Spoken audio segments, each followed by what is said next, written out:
वो मुस्लिम लड़की है, उसे एक हिंदू लड़के से प्यार हो गया। अब लड़की ने हमेशा के लिए बुर्का, हिजाब, हलाला, 3 तलाक से पीछा छुड़ाते हुए लड़के से विवाह कर लिया। लेकिन इसके बाद जो हुआ वो कन्हैया कुमार, चंद्रशेखर रावण, वामन मेश्राम जैसे दलित मुस्लिम एकता वाले लोगों के कान पर तमाचा है। नमस्कार दोस्तों, रंग दे बसंती में आपका एक बार फिर से स्वागत है। मैं हूं राजीव चौधरी। अब अखबारों में खबर छपी है कि दक्षिणी दिल्ली के सराय काले खां गांव में शनिवार रात मजहबी समुदाय के 50 से अधिक उपद्रवियों ने जमकर बवाल किया।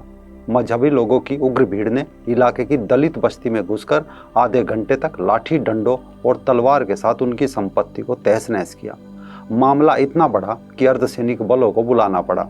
घटना की भयावहता को आप सीसीटीवी फुटेज में देख सकते हैं कि किस तरह से मुस्लिम भीड़ बेलगाम हिंसा पर उतारू थी।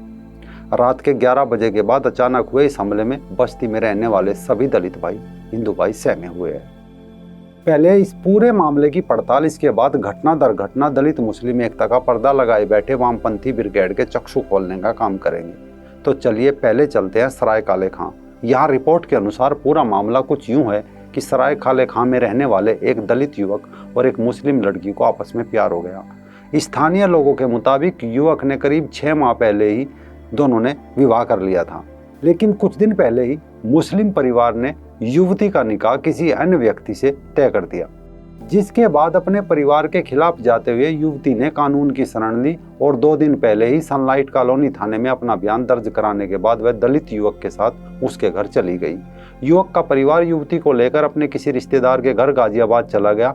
इसी से नाराज होकर मुस्लिम समुदाय के लोगों ने शनिवार रात इलाके के तमाम हिंदुओं को अपना निशाना बनाने की कोशिश की। लोगों ने कई घरों, वाहनों में तोड़फोड़ की एवं हिंदुओं को धमकाते रहे। असल में इस पूरे प्रकरण को समझने के लिए 1947 का पूर्वी पाकिस्तान और 1971 के बाद का बांग्लादेश सबसे उपयुक्त उदाहरण है, जब 8 महीने के अंदर ही करीब 25 से 30 लाख काफिरों को आसमानी किताब के हिसाब से उनके अंजाम तक पहुंचाया था। इसके अलावा पिछले कुछ सालों में सभी ने देखा कि किस प्रकार से विभिन्न विश्वविद्यालयों में अफजल गुरु, याकूब मेनन के शहादत दिवस मनाए गए, कश्मीर में अलगाववाद के समर्थन में नारे लगे। इन घटनाओं को दलित विमर्श के नाम पर सही ठहराने की कोशिश की गई, या तो रोहित वेमुला, उसके परिजनों को आगे करके किया गया, या फिर कन्हैया कुमार और उमर खालिद के जरिए कश्मीर की आज़ादी और दलितों के दमन से आज़ादी को एक ही मुद्दे पर पेश किया गया। विश्व भर समेत यूएनओ तक ये बताने की कोशिश की गई कि देखिए साहब, भारत में दलित और मुस्लिम सुरक्षित नहीं है। इसके बाद मंच सजाए, एक दूसरे को बुलाया। सीए के मुद्दे पर तो चंद्रशेखर रावण तक का बखूबी इस्तेमाल किया गया। अब आप सोच रहे होंगे कि इन सब घटनाओं का इससे क्या लेना देना, तो इसका लेना देना है क्योंकि यही दलित मुस्लिम एकता का राग अलापते हैं। इसके अलावा ओवैसी जैसे कुछ लोग हर दूसरे वाक्य में दलित मुस्लिम के मुद्दे एक साथ रख रहे हैं। कुछ वामपंथी विचारक ये साबित कर रहे हैं कि किस प्रकार दलित मुस्लिम एकता स्वाभाविक है, जबकि दलितों के नाम पर भारत की बर्बादी के नारों और अराजकतावाद को जायज ठहराने का शोर यहाँ तक बढ़ा कि मायावती तक को कहना पड़ा कि कन्हैया जैसे लोग खुद को दलित बताकर फर्जी दलित प्रेम दिखा रहे हैं। मायावती की यह अपील तक करनी पड़ी कि ऐसे तत्वों से लोग सावधान रहे। बांग्लादेश का जिक्र हमने इसलिए किया क्योंकि वहाँ हुए नरसंहार में हिंदुओं को खास तौर पर निशाना बनाया गया था। लेकिन बहुत कम लोग जानते हैं कि इन हिंदुओं में सबसे अधिक संख्या दलितों और दूसरी पिछड़ी जातियों की थी।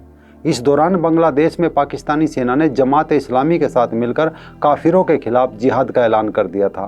तब लाखों दलितों को मौत के घाट उतार दिया गया था। ये कत्लेआम इतना भीषण था कि ढाका में अमेरिकी काउंसलेट को यह तक कहना पड़ा था कि हिंदुओं को चुन चुन कर मारा जा रहा है। इसके अलावा भी कथित दलित मुस्लिम एकता की ऐसी ढेरों मिसालें इतिहास समेटे बैठा है। आज़ादी के समय हैदराबाद रियासत में रजाकारों ने कत्लेआम और जबरन धर्म परिवर्तन का जो खुला खेल खेला, उसमें भी दलित और पिछड़ी जातियों को सबसे ज़्यादा दमन झेलना पड़ा। आज हैदराबाद वाले ओवैसी बंधु ही सबसे ज़्यादा दलित मुस्लिम एकता का राग अलापने में लगे हुए हैं। इसके अलावा बंटवारे के पहले बंगाल के सबसे बड़े दलित नेता जोगिंदर नाथ मंडल ने दलित मुस्लिम एकता के शगुफे में आकर मुस्लिम लीग और पाकिस्तान की मांग का समर्थन किया था।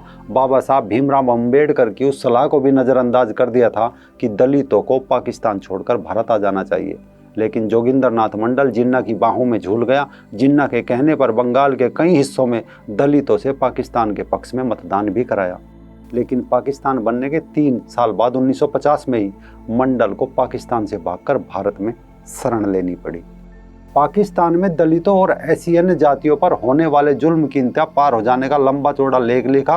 खुद तो भारत आ गया, लेकिन जो दलित जोगिंदर नाथ मंडल की दलित मुस्लिम एकता के बहकावे में आकर पाकिस्तान गए वो आज तक नहीं आ पाए। कुछ मर गए, कुछ के इतने बुरे हाल है कि बड़ी संख्या में उनका जबरन धर्मांतरण करा दिया गया। आज जो सिंध में बचे हैं, दिन दहाड़े उनकी बहन बेटियां उठा ली जाती है। इसके अलावा वर्तमान में अगर ये कल परसों वाला मामला भी छोड़ दे तो पिछले दिनों उत्तर प्रदेश के जौनपुर में एक मामूली सी कवासुनी में जिहादी भीड़ ने दलित जाति की एक बस्ती में घुसकर आग लगा दी थी। लाठी डंडे लेकर पहुंची सैकड़ों की भीड़ ने गांव में हमला किया, मारपीट की, जिसमें कई लोग घायल हुए और घरों को आग के हवाले कर दिया गया। इससे कुछ समय पहले मध्य प्रदेश के खंडवा में सोशल मीडिया पर डाली गई माता सीता की आपत्तिजनक पोस्ट का विरोध करने वाले राजेश फूलमाली की पीट कर हत्या कर दी गई। हत्या करने वाले सभी आरोपी मजहबी लोग थे। इसके अलावा धनप्रसाद अहिरवार की हत्या रही हो या मुजफ्फरनगर दंगे में मजहबी लोगों के आक्रोश के कारण दलितों को अपने घर बार छोड़कर अपनी जान बचाने के लिए भागना पड़ा हो, मेवात की मुस्लिम आबादी धीरे धीरे दलितों के शमशान घाट पर कब्जा करना हो, या साथ ही सरकार द्वारा मुहैया कराए गए उनके प्लाट भी समुदाय विशेष के लोगों द्वारा धीरे धीरे हड़प लिए गए, वहीं मारपीट, उधारी का पैसा मांगने पर हमले की घटनाएं तो मानो बेहद सामान्य हैं। ये सब बात भी पूर्व न्यायाधीश पवन कुमार की जांच रिपोर्ट में आई थी, जो मेवात का हाल बयां कर रही है। लेकिन दलितों के सबसे बड़े पैरोकार कहलाने वाले मुट्ठी भर राजनेता और वामपंथी गिरोह जो दलितों को लेकर इतना शोर मचाते हैं कि उसकी गूंज अंतर्राष्ट्रीय मंचों तक पहुंच जाती है, लेकिन इन मामलों में किसी एक ने ट्वीट करने की जहमत नहीं उठाई। ऐसा क्यों?